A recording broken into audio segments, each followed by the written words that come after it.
What if all the things making your life easier are slowly making you less capable? We now live in a world where almost everything can be outsourced, including your thinking, planning, remembering, cooking, and even your emotional regulation. We tend to call this progress, efficiency, and freedom, but to me, something feels off beneath the surface. Despite all of this ease, now more than ever, people are more anxious, less confident, and more disconnected from themselves than ever before. Today, we have more tools, more systems, and more support than any other generation in history, yet people feel more overwhelmed by simple decisions and exhausted by basic responsibilities.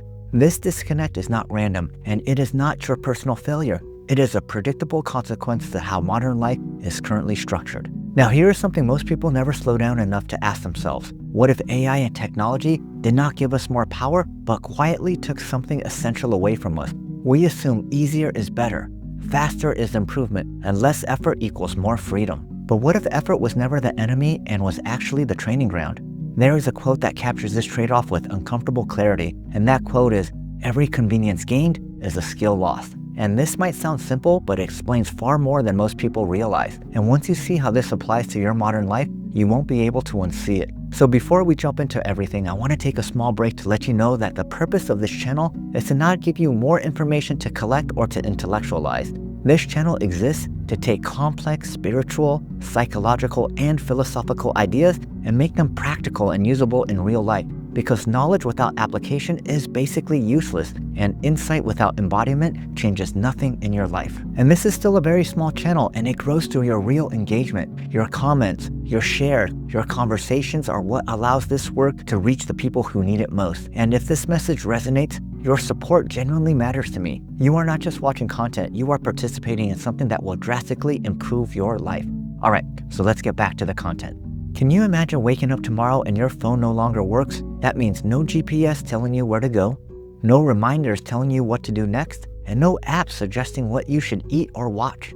You would have to remember phone numbers, read maps, cook without instructions, and make decisions without reading reviews. You would also have to sit with uncertainty without immediately distracting yourself. Most people do not realize how many of their inner muscles they stop using until their phone stops working.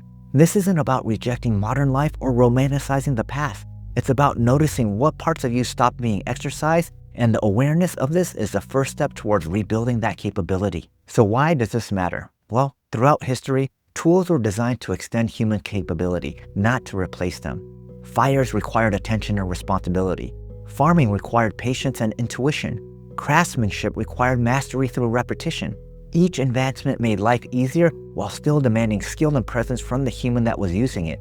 The tool worked with the person, not instead of them. Industrialization shifted the balance towards speed and scale over intimacy with the process. Digital technology increased efficiency and connection, but reduced depth and sustained attention.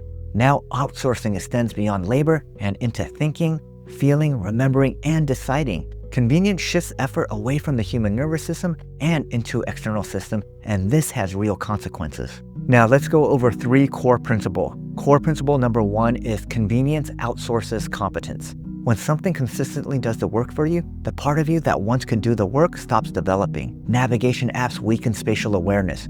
Food delivery weakens cooking intuition, and templates weaken communication skill. And over time, you stop trusting your ability to figure things out without assistance. What quietly disappears is not your intelligence, but confidence in your own competence. Competence is built through repetition, friction, and feedback, and not through optimization. Struggling through something teaches the nervous system that you could survive uncertainty. When struggle is removed way too early, that lesson never lands. The result is someone who appears capable but inside feels really fragile. When we outsource too much, we lose familiarity with ourselves. We stop knowing how we think, decide, or adapt under pressure. Without familiarity, self-trust erodes slowly and quietly. This erosion often shows up as anxiety rather than the obvious failure. Comfort can hide this loss for a very long time. Life may look easier on the outside while feeling harder on the inside. That mismatch destabilizes the nervous system, and peace does not come from ease. It comes from knowing that you could handle what life brings your way. Core principle number 2. Outsourcing without understanding creates fragility. Outsourcing itself is not the problem. Outsourcing without understanding is what creates fragility. When you no longer know how something works, you lose the ability to respond when it breaks. you also lose the ability to improve it in a meaningful way. This pattern shows up everywhere. In business, leaders who outsource too early struggle to guide their teams effectively. In relationships, people outsource emotional regulation often lose depth in the relationship. And in personal growth, people who follow frameworks but do not understand them often feel lost when their results stall. And ease can feel like relief in the short term. It gives the illusion of progress and control. But over time, it creates dependence rather than freedom, and dependence always carries anxiety underneath it. True freedom comes from knowing you can step back in when needed. It comes from intimacy with the process and not the distance from it. Outsourcing should come after understanding and not before it. Otherwise, growth becomes hollow and unsustainable. Core Principle 3, skills regulate the nervous system. Skills aren't just for practicality, they're also regulatory. They give the nervous system proof that effort leads to resolution. For example, cooking grounds the body, writing organizes emotion, and problem solving builds confidence. And these actions create coherence between your mind and your body. Manual effort teaches patience and tolerance for uncertainty. It builds an internal sense of capability that no shortcut can replace.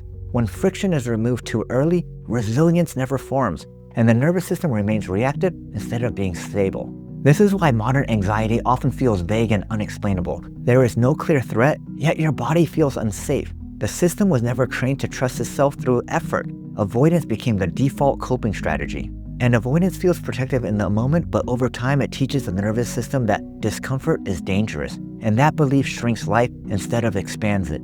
Skills rebuild safety by proving you can move through any challenge. I noticed this in my own life in a way that was uncomfortable to admit, especially as someone who coaches.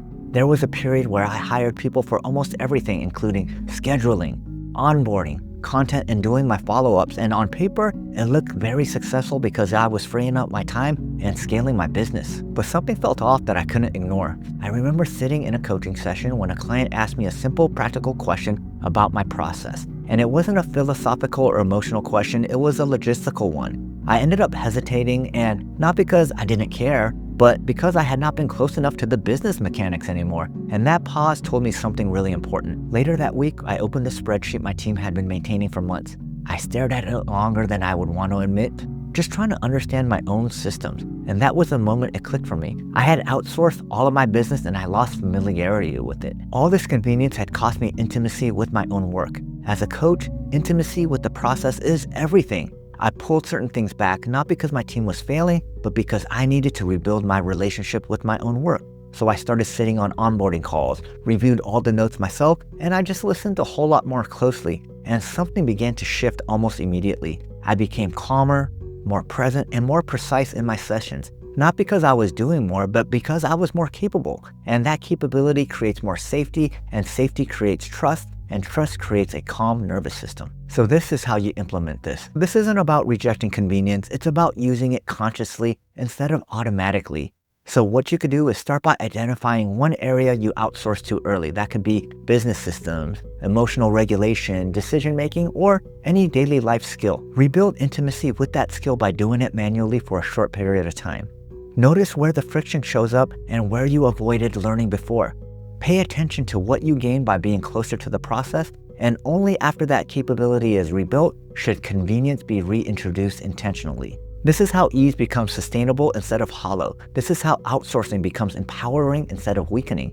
Capability first, convenience second, and this order is super duper important. And this is how meditation helps. Meditation rebuilds the most foundational skill of all, which is presence. It trains attention, emotional regulation, and inner navigation. Without meditation, convenience fills every quiet moment. With meditation, you reclaim authority over your experience. Meditation is not about escaping life, it's about becoming capable of meeting it. It teaches you to stay with the experience instead of avoiding it, and that capacity transfers into every area of your life. In closing, I wanted to thank you genuinely for spending your time and your attention here. That is the most valuable currency that you have.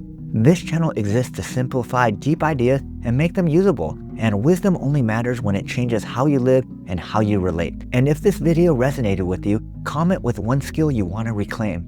Share this with someone who feels quietly overwhelmed by modern life. Subscribe if this kind of grounded, practical spirituality speaks to you. And remember, convenience can be beautiful as long as you remember who you are without it. Thank you so much for watching, and I will see you in the next video.